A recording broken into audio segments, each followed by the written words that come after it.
Hello, my name is Dan. I play for the Brooklyn-based rock band Added Color, and I'm here with Tim today, and we are going to talk a little bit about our EP, If You Had It All, which is coming out on November 13th. Thank you very much, MusicOTFuture, for having us and featuring us, and we're excited to share a little bit of our experiences with you. So, I play drums and sing in Added Color, and I play guitar and also sing, and we make up half the band. So this EP is our third EP, and it's 5 songs, and it kind of is a step forward for us in a couple of different directions. I think lyrically it's the most concise that we've ever been, but also just the quality of the recordings are kind of next level.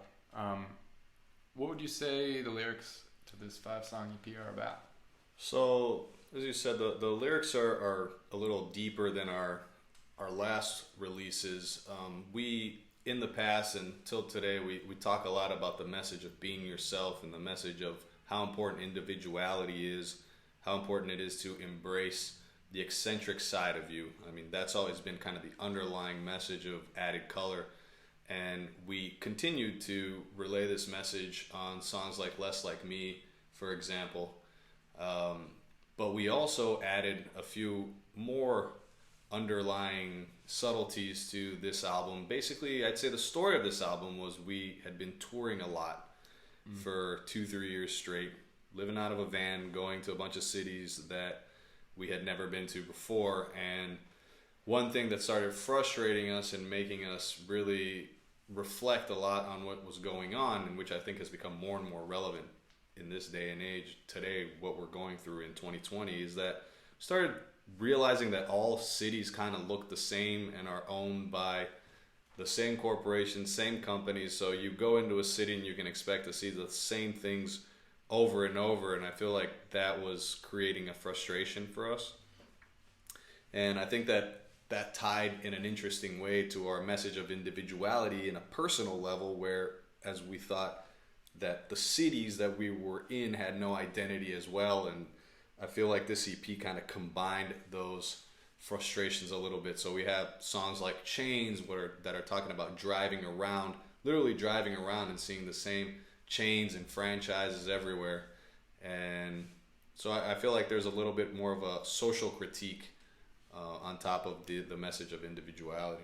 Yeah, for sure. I think we really hit it the nail on the head with the song Something Better, which was the first single we released on the EP, which is, it's that observation of like, man, there's so many parts of my life, your life, our life, that just like each verse kind of, it talks about these different aspects of like, man, this is going on.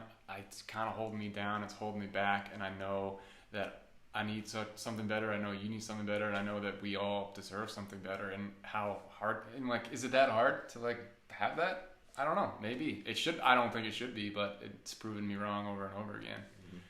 And just to build on that, I think the message of individuality that we always talk about is one of empowerment, and is of taking actions and taking matters into your own hands. And I'd say the pretty much slogan of this album is "Something Better Starts With You," which is what we say in that song. So it's like about how much we can do individually, to really make a change and make a difference in the world, because it all kind of comes down to us in a way. That I think takes us, makes me think about our writing process, which was pretty unique. We, in between a few tours, we'd been on the road forever. We decided to say, let's let out all these frustrations in a writing retreat. So we ended up locking ourselves pretty much in just locking away from everything. I feel like we all put our phones in a bin and just like put them in the other room, and we're like, let's just go a little crazy for, I don't even know how long we were down there in this basement, but it must have been at least a week, maybe longer. Yeah, I mean, we were fortunate enough to find a house that we could jam in 24/7 in the basement, and it was, the kind of thing where it was, you don't see the light of day because you're in a basement. So, at times I had no idea what time it was. We were completely disconnected from our phones. Yeah. And we were just doing our thing. And I think that really was a game changer for us. I love New York, but I don't think we could have necessarily done that in New York City. Agreed. There's just too much. There's too much personal that seeps into your artistic flow that kind of can disrupt it. So this was really the first time we've ever done anything like this, and it had great results. I agree. I mean, there's something about disconnecting completely and not making plans for after rehearsal. Just being like, I'm gonna wake up, go into the studio, you know, we're gonna do whatever we feel like, and we're gonna see what comes out. And I think that If You Had It All is very much an expression of musical freedom for us. We didn't overanalyze anything. We were just in a basement. And certainly, what I like about, and I think you can notice it on a lot of your favorite like EPs and albums, is that it like really feels like the artist's like time in their life, like a point in their life. Yeah. And that's what I love about this for us, is like we kind of wrote it all in a week, and it really is exactly how we felt at this point in our life collectively. And it's like, I think it reflects in the recorded music. Yeah.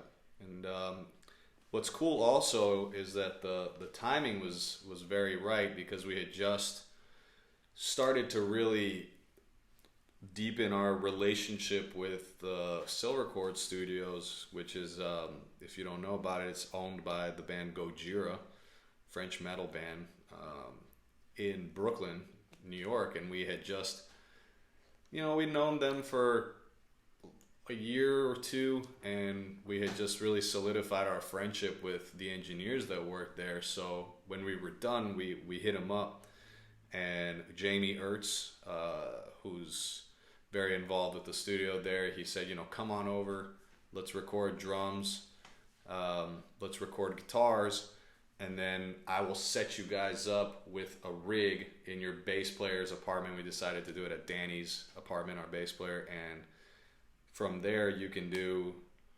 vocals. Did we do bass at the studio too? No, we did bass and vocals in Danny's apartment, which was just so nice because sometimes when you're in the studio you feel a little bit of that time crunch where, maybe it's just like, oh, we only booked for 6 or 8 hours, or because it's Gojira's studio, it's like they need it tomorrow for rehearsal kind of thing. So it's like to have this like kind of not unlimited time, but like a larger, like you have this thing for like a little while, like record when you want, how you want, do it like on your own time. It was a first for me. It was very unique. Yeah, and to go on that, we also decided that we didn't want to do any vocal tuning or editing in post, so that was great to give us some time to really solidify, sit there and really get the perfect takes. It also gave us the freedom to explore some other things we've never been able to do in the past, just because of, again, like time and budget and scheduling. But like we got to explore percussion in a way that we've never done before with our friend Alex Friedman, who's a very, very talented dude. But he came over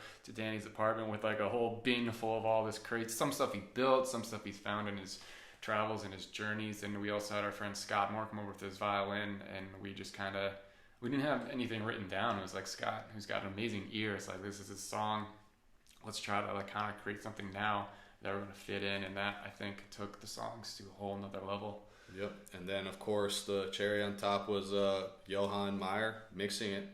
We went back to Silver Chord and mixed it with him. He's the live engineer for Gojira, and he's worked with numerous amazing bands. And, I feel like this EP really took our production to the next level. Yeah. It was really cool to see him work. So, a true artist. And then it was mastered by our friend Vitor Hirsch, who also shot and directed and edited one of the music videos, the music video for Less Like Me. So he's a super talented guy. In addition to that music video, we shot another music video for Something Better, which will be coming out on November 19th. And that video, that's a story in itself.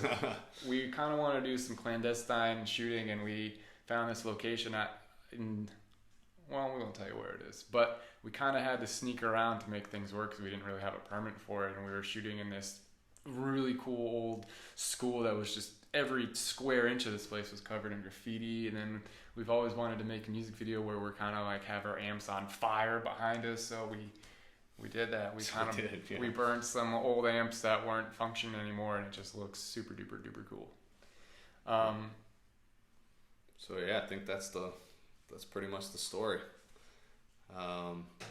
November 13th, that's when it drops. And thanks again, Music of the Future.